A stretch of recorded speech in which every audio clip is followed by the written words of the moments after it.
The ridge looks calm from a distance, but the night says otherwise. Wind scrapes the broken pines, the Abbey crowns the skyline, and every hollow hides steel. Men step down to the rapido with dry mouths and heavy packs, knowing that one wrong foot can rewrite a family's history. The hook is simple and terrible. Before anyone can storm a hill in daylight, someone must draw a line through darkness and wire. Monte Cassino is not only a monastery. It is a system of stone, terraces, and interlocking fields of fire. Since winter, the German positions have studied every approach. Mortar plates are dug into vineyards. Machine guns rake the obvious gullies, then switch to the places where a man thinks he is clever. The fourth battle begins in May, and the night war spreads beneath the ruins as patrols look for something more valuable than an enemy. They look for a way through. A small recon team forms at dusk.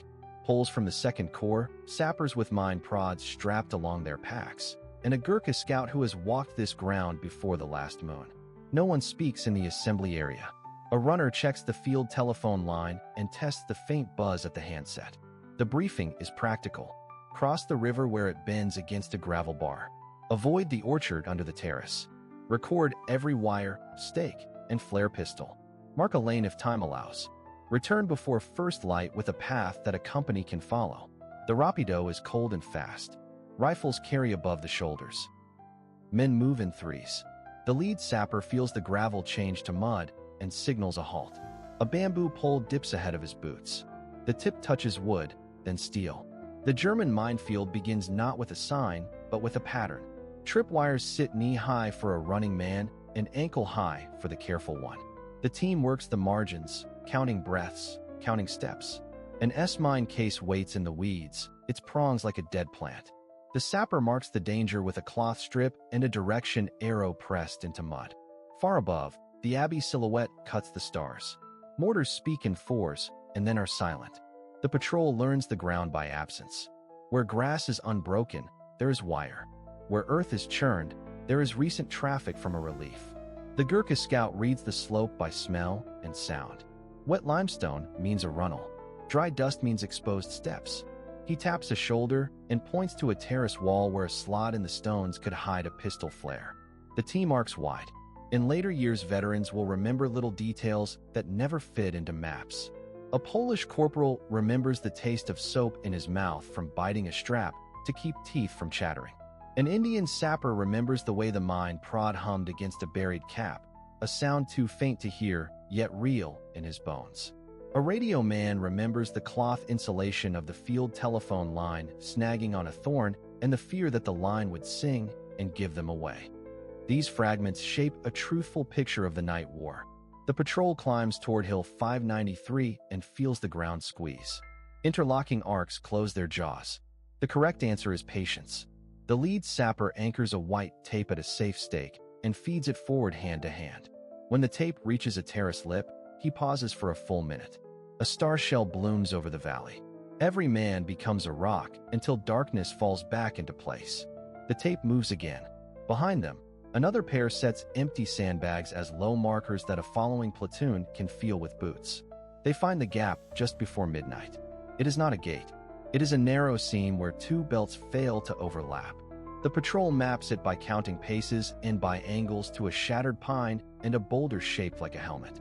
The runner taps the handset and murmurs position codes to the rear. Artillery notes the data for a smoke screen on demand. A small victory, measured in 10 meters of safe earth. On the way out, the night grows heavier. A wire snags. A flare pistol coughs once from a rock crack, and a white sun lifts over the terrace. The team freezes, then flows backward along their own tape, stepping into their own footprints. A machine gun sides the orchard where they chose not to walk. Good maps and humble luck keep men alive. Before dawn, the patrol returns over the rapido. The commander waits with a trench coat over his shoulders and a pencil on the map board. The sappers lay down their notes with stiff fingers. The gap is real. The lane is marked. The losses are counted in bruises and a single torn sleeve. In a few hours, other men will move along that invisible road. Some will fall. Some will reach the next wall. The Abbey will still look down, ancient and unmoved, while the night war writes another thin line that daylight will try to hold. The valley falls quiet as the sun drains from the terraces below the Abbey. In a dimmed cellar near the Rapido, a platoon crowds around a grease pencil map taped to a crate. The patrol leader traces the river line, the orchard wall, the rise toward height 593. He sets 3 aims for the night. Verify a suspected gap in the mine belts, mark a safe lane to the forward lip, and return with bearings before midnight. Every man repeats the route, and the time checks. Watches are synchronized by touch and nod, not voice. The kit is stripped to essentials. Wire cutters wrapped in cloth. Field phones with handsets muted. Probes taped to rifle barrels. White tape for the ground, red for danger. One Bangalore section waits in reserve. This is a search, not an assault. The signaler reads the alphabet of prearranged light signals. The runner rehearses messages to carry when the wire falls silent. A medic packs morphine ampoules, tourniquets, and a single stretcher pole broken into 2 halves. Veterans of the sector remember the smell first. Cordite from the last barrage trapped in the warm stone, then damp earth as night draws out moisture from the terraces. They recall the feel of the S-mine fuse under a boot sole, a click no louder than a fingernail, the violent stillness before the jump. Polish sappers describe the discipline drilled for weeks on the Leary Plain: probe, cut, mark, test again. Gurkha scouts speak of learning a new rhythm, step and pause. The footfall taught to disappear into the rubble. At last light the patrol slips from the cellar. The river crossing is done in pairs, boots placed exactly in the prints ahead. On the far bank the world reduces to angles and shadows. The orchard wall becomes a landmark more reliable than any star. Tripwire stakes, driven by hurried hands months earlier, show as pale scars in the soil.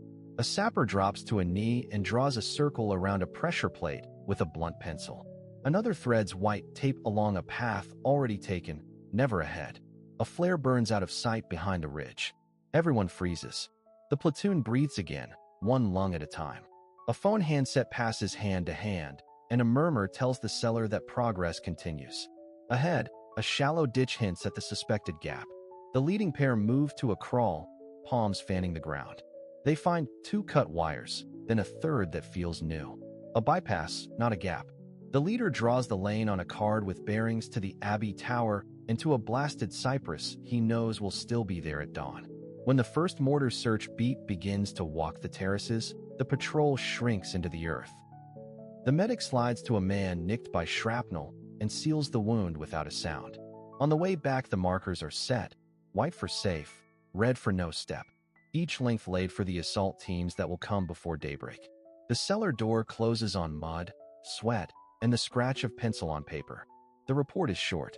A lane exists if widened. Mines are mixed German and Italian. Enemy listen posts active but thin. Bearings confirmed. The map goes up on the wall, and the night begins again for the next patrol. Night work begins with hands, feet, and nerves. The patrol is small, a knot of Gurkhas and Polish sappers who have learned to move as one animal. They carry little that shines and nothing that rattles. Webbing sits tight. Faces are darkened with soot. Each man knows his task as if it has been carved into bone. The Gurkhas move first, light on the slopes, feeling the ground with boot edges and palms. Their rifles are ready, bayonets sheathed.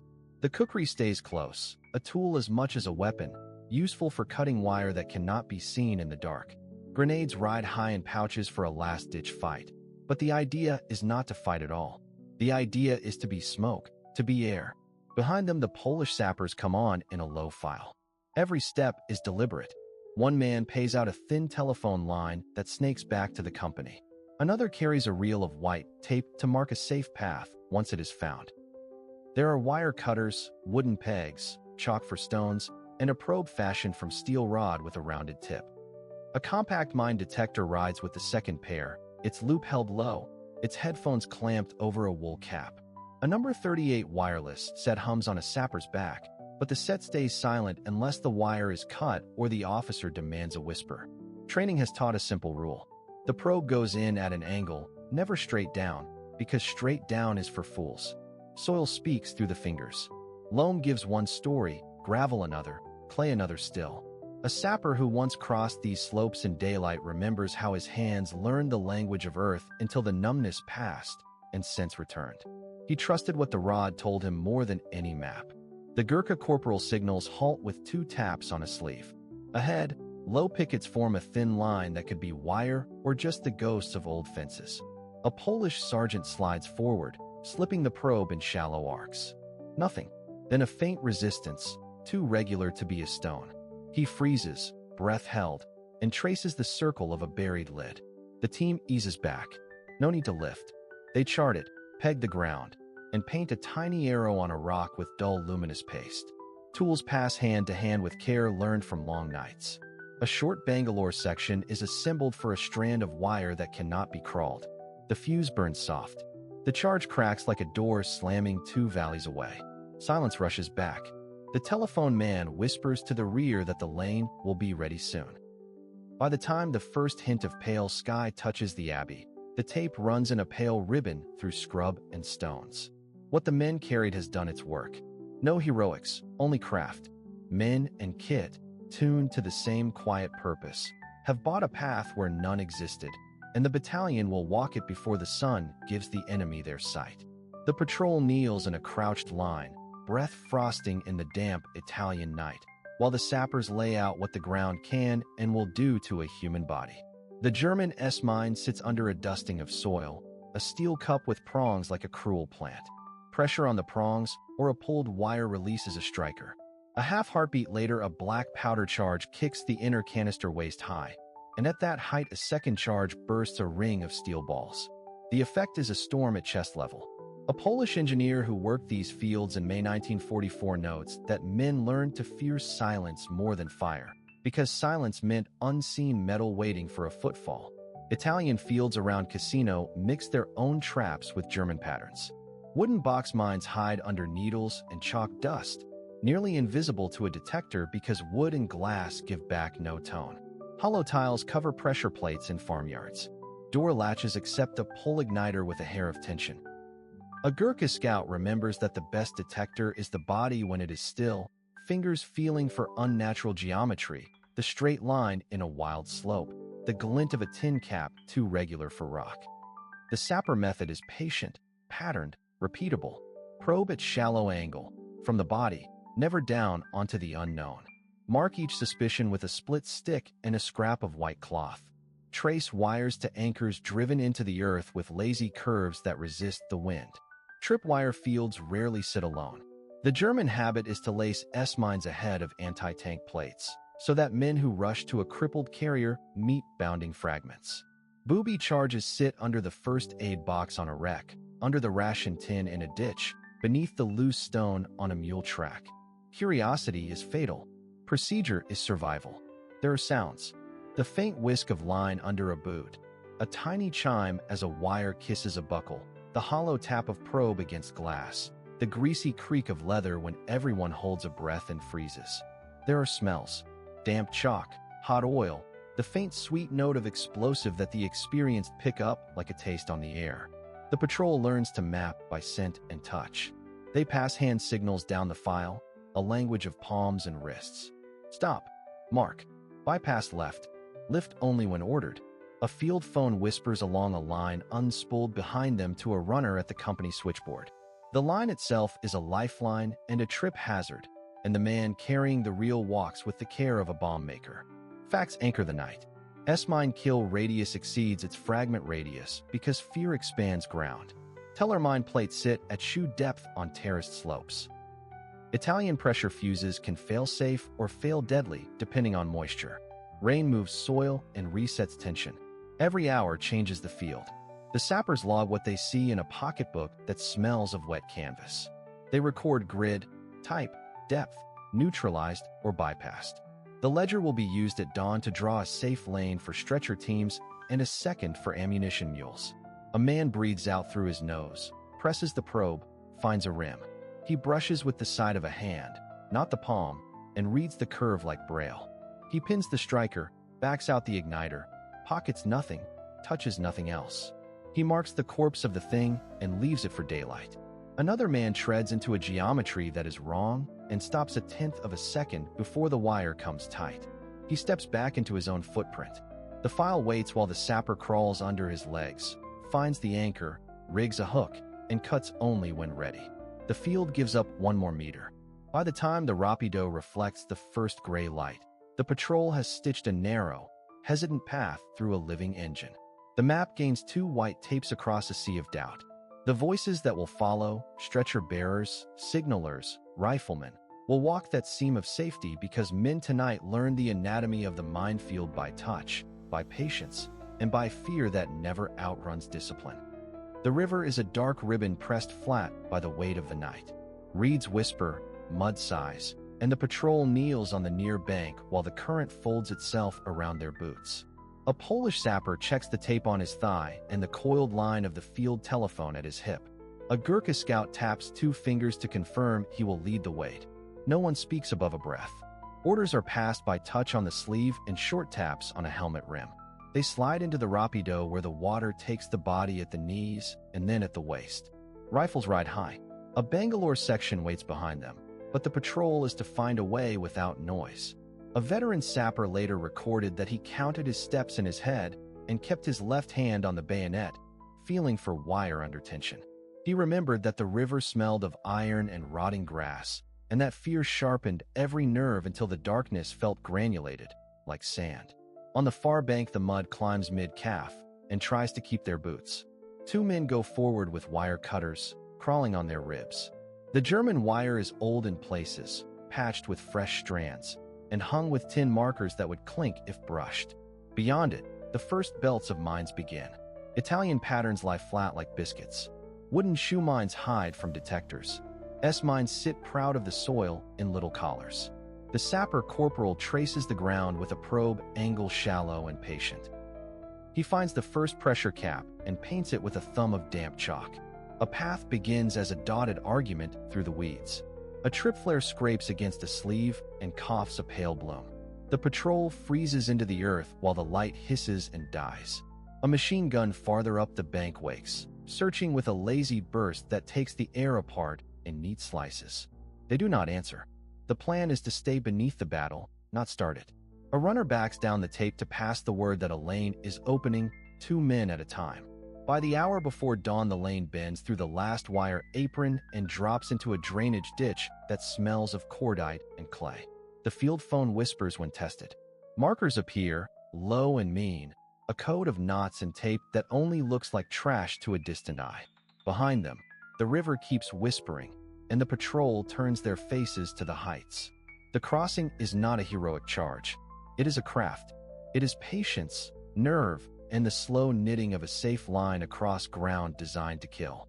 When the first rifle sections ghost over, they step where other men have already placed their weight, and the night gives just enough to let them pass. Night presses like a weight over the slopes below the Abbey.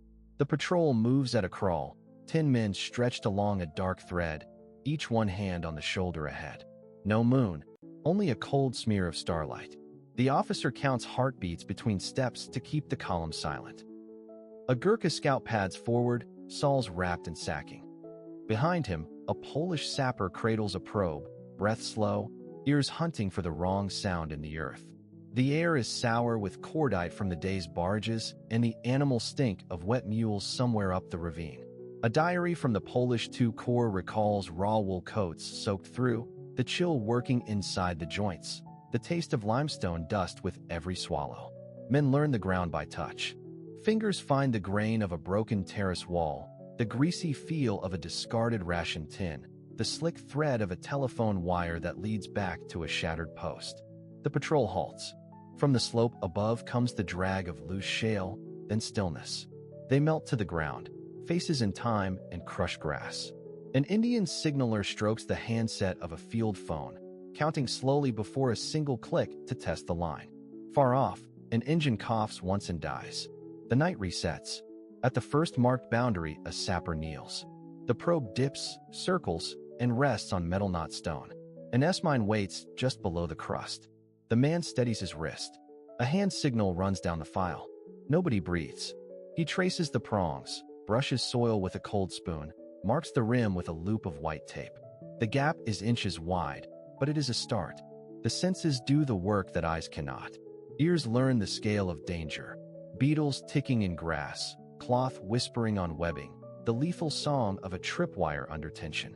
The nose maps the field.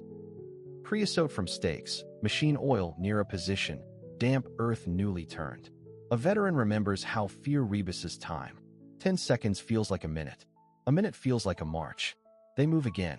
The scout tests each step with the flat of his palm before placing weight. In the hollow of a shell crater, the smell turns to rust and wet clay. A boot's sole meets something taut. The scout freezes. The line hums against leather. The file eases backward the way water recedes, inch by inch, until the tension slackens and the wire rests untouched. The patrol leader swallows down the tremor in his throat and signals a detour with 2 fingers. By touch, they find a dry stone step and a cut through an olive grove where the soil is old and undisturbed. White tape unspools in a faint path behind them. When finally the phone crackles, the message sent home is brief and flat. A lane exists. It is narrow and cruel, but it is real. At dawn, others will come through. The men of the patrol turn back the way they came, following the map drawn in their nerves. The Abbey sits above, unseen, unchanged. Below, the ground holds their memory like a second set of prints. Boot soles press into wet chalk and crush pine needles. The patrol has been moving in a file since the Rapido crossing, breathing through cloth to keep sound down. The hillside ahead is a maze of wire, shallow craters, and the cold geometry of a defended slope. A Polish sapper in front measures distance with his body. 5 slow paces, halt.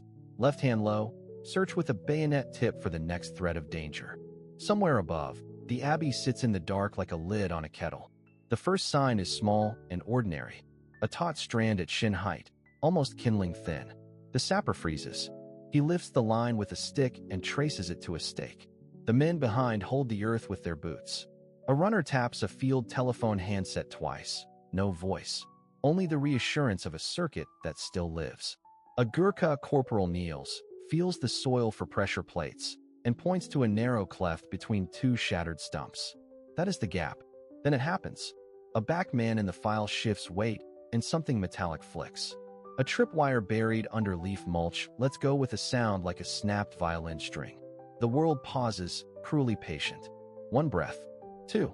A flare erupts from the slope ahead. A hard white sun that chisels every helmet rim and thorn into relief. Shadows jump like enemies. Training drags panic down by the collar. Faces go into the dirt. Rifles lie still. The patrol leader counts to 5 in his head and does not lift it. Machine gun tracer walks above the patrol, blind at first, then searching. The flare bleaches the ground. The sapper closest to the trigger man crawls over his spine, palms warm in the mud, and clamps a hand on the back of the man's neck to make him flat as a letter. An S-mine pops, but does not jump. The delayed charge sputters out in wet soil. No one breathes for a full second. The corporal with the wire cutters is already moving, elbows and toes, cutting a triangle in the strand to keep it from singing again. Veterans would later say that the flare light felt louder than the gunfire. A Polish diary from that week lists the sequence in pencil: wire, light, burst, pause, burst shorter, flare dies. In that pause they crawl. A white tape slides from a pocket and becomes a lane marker. A knife carves an arrow in the mud. The runner taps the handset to signal safe path found. No voice. Only the code of discipline beaten into muscle and bone. Another flare climbs. This time the patrol is under a lip of earth and the light spills past. A mortar round thumps behind them, too far back. The leader decides in the space between heartbeats. Forward 2 bodies at a time. The corporal moves first, then a sapper with a probe, then the light machine gun team. Each man is a measured unit of weight and noise. Each palm on the ground is a promise to the man behind. The flare burns out. The hill exhales. In the new dark, the patrol rises by inches and recommits to the plan. The gap is real. The panic was held. The line will move through before dawn. The patrol halts in the black fold of the hillside, and the medic counts heartbeats instead of seconds. The air smells of cordite and time crushed under boots. Somewhere behind, the Rapido murmurs. Ahead, the monastery is a darker shadow against a moonless sky. A soft click underfoot, a hiss of a flare far away, then nothing. Silence is survival. Movement is rationed. A Gurkha scout freezes with his palm open. The medic slides to him, belly to gravel. A calf is leaking dark warmth through a torn puttee. Fingers work by memory. Field dressing out. Press. Wrap. Tie. No ripping tape that can snap like a shot. Morphine syringe ready but held back until extraction. He dusts sulfa along the edge of the wound and tucks the empty packet away. The patient's hand closes on the medic's sleeve. The grip says fear. The eyes say keep me quiet. The medic nods once. Air in. Air out. No words. The drag line is already marked along a ribbon of chalked stones placed earlier by Polish sappers. The medic signals the bearer pair. They crawl past tripwire stakes blackened with mud and soot, past a dead branch that the patrol uses as a reference. The casualty's webbing is clipped to a loop on the medic's harness. On 3 breaths, they slide him backward, toes leading, heels lifted to avoid scraping rock. A flare blooms somewhere on the ridge, and every back flattens. The world becomes only breathing and the slow pull of hands. At the fold, near the shattered wall, the team switches to the carry. Stretcher out, canvas whispering. Knees under, arms through lift. The route threads shell holes glazed with water, skirts a patch of S-mine bowls the sappers flagged, dips to a gully where a buried telephone line hums faintly. The medic checks the bandage. The bleed is controlled. The foot is still pink. He scratches a time on a tag with a pencil stub and presses it to the man's tunic. Another call in the dark. A sapper with a chest wound, breath bubbling. The medic opens a dressing, seals the flap, props him on the uninjured side. No light, only touch. A runner ghosts past toward the company aid post, counting paces, counting turns, carrying the night in his head like a map. Dawn is still hours away when the patrol reaches the last fold. The monastery remains invisible, but the ground is mapped in pain and tape and memory. The medic wipes mud from his hands and listens as the bearer team moves again into the dark. There will be more. The work is to keep the silence and carry. Night presses down like a weight as the patrol leaves the shallow cover by the rapido. Orders are simple and cold. Find a passage through the mine belts ahead of the infantry assault. The team moves in a file that breathes with the ground. A Polish sapper leads, carrying a probe and a coil of white tape. Beside him, a Gurkha scout drifts a pace off the line, reading the slope and the pattern of scrub the way a hunter reads tracks. Behind them, a runner tends a field telephone wire that pays out soundlessly from a reel, the only lifeline to the company command post. The first minutes belong to the senses. Boots slide, not step. The probe works at 45 degrees, a patient stitch into soil that is stony, then soft, then stony again. Training says count the pressure, mark the rhythm, feel the different resistance of wood box, glass mine, steel casing. Wind carries a faint metallic tang and the sweet rot of trampled weeds. Somewhere ahead, a parachute flare pops and drifts. The team freezes, and the flare dies before its light can settle. The mine belt begins with a whisper. The probe taps a ring. The sapper stops his breath, parts the grass, and sees a dome of German S-mine under a crust of earth. Fingers work slowly, clearing around the pressure prongs. No lift now, just a telltale loop of wire and a low picket to warn the next man. A second sapper crawls past and heads right, peeling the team into 2 feelers that widen the search. When the detector stutters over a shoe mine, they mark it with a sliver of cloth rubbed with luminous paste, a cat-eye visible only a handspan away. Fire comes suddenly and without drama. A short rake of automatic bursts across the slope. The team kisses the ground and waits for the gunner to tire of shadows. A mortar round thumps behind them, far enough to be unimportant. They work on. Where the belts are thickest, the sappers use a short Bangalore, fed forward in sections and slid under a tangle of tripwire. The blast is tight and mean. Dirt rains for a long breath. When it settles, there is a black seam through brush and wire just wide enough for one man. By the hour mark, they have a lane. White tape snakes from picket to picket, no more than a boot width. The runner tests the line and whispers into the handset. Lane ready. Mark to the dry wash. Recommend second lane 50 meters west. The leader scratches corrections on a grease pencil overlay and watches his men place final markers where the slope steepens toward the monastery heights. He thinks of the infantry who will pass here at first light, burdened and loud in the way only a company can be, and he makes the last stretch a little wider. Dawn is a thin gray edge when they pull back. They count heads and kit, and they count the holes in the tape where a fragment clipped it. Later in the diary of a sapper, there is a line about the feel of the probe in his palm and the taste of chalk on his tongue.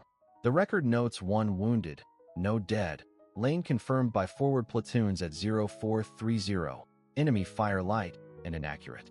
A small entry among thousands, and yet a passage through stone and iron that turned into a road for living men.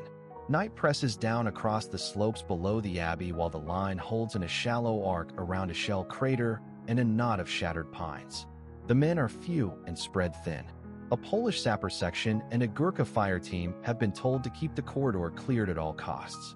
Artillery has moved to harassing fire. The loudest sound now is the wind and the slow click of a field phone magneto as a signaler tests the circuit. The EE-8 set sits in a sandbag hollow. Insulation tape is wrapped around scarred fingers. Twice already the wire has been cut by shrapnel or by feet in the dark, and twice a runner crawled the length of a football field to relay a message while another man worked his way along the line with a spool and pliers. They move by touch, counting knots on the cable, pressing it into earth with boot heels, whispering the code words they have practiced since training. Fire discipline is the difference between order and panic. A single shot draws mortars, so the Brin remains cold unless a shadow crosses the final stake. Rifles rest in the crooks of elbows. The Gurkha NCO moves each man with a tap on the boot, resetting arcs, reminding them to sip water, not gulp. The Polish corporal watches the valley and keeps the phone close. When artillery asks for a correction, he speaks slowly, giving bearings off the burned tree and the scar of the rapido, adding the lift time to keep the barrage walking uphill. Near midnight, a flare goes up behind the ridge and turns the world to bone. Everyone freezes. One mine clacks and coughs. A cry lasts half a breath and is gone. The runner is already moving, low, hugging the ditch, carrying the update to the platoon left of the gap, because the phone is dead again and the wireman is out on the slope with his coil. Hours stack like stones. The patrols return in twos, chalk pale under grime, leaving new pickets in place. The phone crackles back to life, and the set relays ammunition counts, casualty tallies, and a final instruction to hold until first light. Dawn arrives as a gray smear, revealing a path marked by white tape and ration tins on sticks. It is narrow, jagged, and real. They held it through the dark with wire, legs, and patience. Dawn came as a thin gray line over the Abbey. The patrol filed back across the shattered terraces and the riverbank, boots heavy with mud and powder soot. At the rally point, a corporal laid out a ground sheet and began the roll. Names answered, names did not. A runner noted the silences in a damp notebook. A Polish sapper later recalled that the pauses felt longer than the night itself. A Gurkha NCO remembered the sound of enamel mugs on mess tins and the absence of familiar hands. Medics worked in a shallow scrape marked by a red lamp under a poncho. Bandages were checked, morphine doses logged, dog tags tied with twine to kit. The company commander spread a map on a radio crate and compared pencil marks with what the patrol had found. Tripwires were sketched as thin slashes. Mines were circled. A narrow thread of safe ground traced from the rapido reeds toward the shoulder of Hill 593. It was not a road. It was a chance. Artillery liaison arrived with a grease pencil and overlaid arcs of planned fire. The patrol leader spoke in a low voice, careful and steady, recounting each halt, each flare, each time a boot sole flexed and the world held its breath, then did not explode. Veterans remember that the faces around the map were younger than the lines on the paper. They remember the smell of cordite, wet wool, and crushed time. The roll call finished. 2 missing. 4 wounded. 1 dead. Carried down on a door lifted from a ruined farmhouse. The sergeant folded the sheet and slid it into his breast pocket as if tucking someone in. The map, now smudged and human, promised a lane that did not exist yesterday. Command signed the overlay. Guns would lift at 0 hour. Sappers would mark with tape and pickets. The patrol had bought a few measured yards of truth, paid for at night, counted at first light. Night yields to a thin gray over the slopes above the rapido. The Abbey crowns the ridge, silent stone against a sky that once burned with tracers. What remains begins in the voices of those who walked here. A Polish sapper remembers chalk dust on his palms and the weight of a reel of wire that had to reach a forward phone. A Gurkha non-commissioned officer remembers the earth under his knees, wet and granular, the feel of a bayonet used as a probe more than as a weapon. An Indian signaller remembers counting breaths between artillery lifts, then pushing a handset into a shaking hand. A British medic remembers the stickiness of morphine ampoules and the drag of a wounded man over terraces of rock. They speak of the mine tape that gleamed weakly under blackout hoods, of white phosphorescent paint on stakes, of the way an S-mine announced itself with a pop that meant a second and a half to live. They speak of maps folded to squares that matched the ground, of contours that became ribs and gullies and names for fear.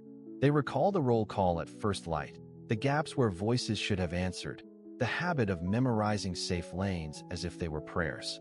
The Abbey above was a landmark more than a prize. The ground was the measure. When the hill finally fell, what endured was not triumph, but a ledger of tasks completed under impossible conditions and a chain of hands that did not let go.